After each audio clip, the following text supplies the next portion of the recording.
ان کے لیے جو کمرہ میں نے حسنہ کے ساتھ مل کر سجایا تھا وہ اسی میں اپنی بیوی کے ساتھ آرام کرنے چلے گئے۔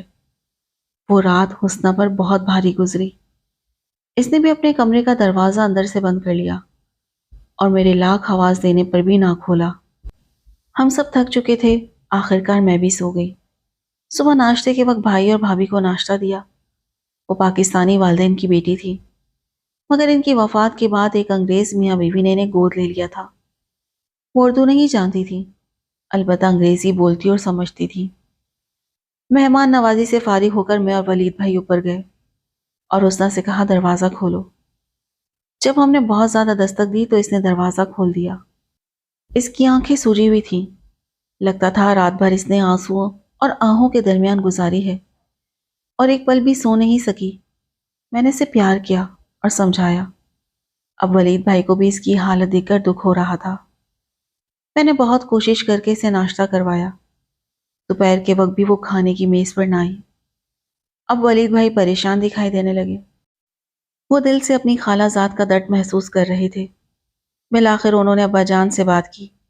بولے ابا جی، میرے خیال میں حسنہ اسی گھر کا فرد ہے اور اسے اسی گھر میں رہنا چاہیے۔ میں شادی کر چکا ہوں، اب آپ کچھ ایسا کریں کہ اس کی شادی عبدالرشید سے ہو جائے تاکہ وہ اس گھر کی بہو بن جائے۔ اس گھر کے سوا وہ کہاں جا سکتی ہے؟ عبدالرشید بھائی کے ذہن میں کبھی ایسی بات نہیں آئی تھی۔ وہ یہ سن کر چونک گئے۔ میں نے کہا بھیا، اس میں چونکنے کی کیا بات ہے؟ ہم حسنہ کو راضی کر لیں گے۔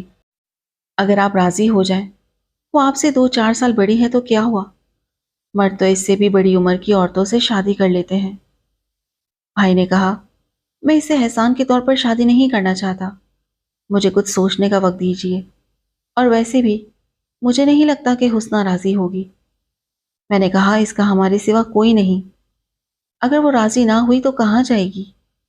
ویسے بھی ولید بھائی سے اس کی صرف منگنی ہوئی تھی، کوئی افیئر تو نہیں رہا، ہم اسے راضی کر لیں گے۔ عبدالرشید کو سمجھانے کے بعد میں اور امی حسنہ کے پاس گئے اور اسے منانے لگے۔ پہلے وہ نہیں مانی، تب امی رونے لگی۔ میں نے بھی رو کر کہا حسنہ، تم کو میری بھابھی ہی بننا تھا اور تم میری بھابھی ہی بنو گی۔ 1 ہفتے کی محنت کے بعد بالآخر ہم نے اسے منا لیا۔ ولید بھائی بھی گئے اس کے پاس اور بولے تم میری خاطر نہ سہی، میری ماں کی خاطر یہ رشتہ قبول کر لو، جو تم سے بہت پیار کرتی ہیں اور تمہیں اپنی بیٹی سمجھتی ہیں۔ میرے والد بہنیں سب تم سے محبت کرتے ہیں، مجھ سے تمہیں دکھ ملا، مگر میری ماں کی خوشی کے بدلے میں ان کو خوشی دے دو۔ عبدالرشید سے شادی کر کے اس گھر کی بہو بن جاؤ، اسی میں ہمارے گھر کی بھلائی ہے۔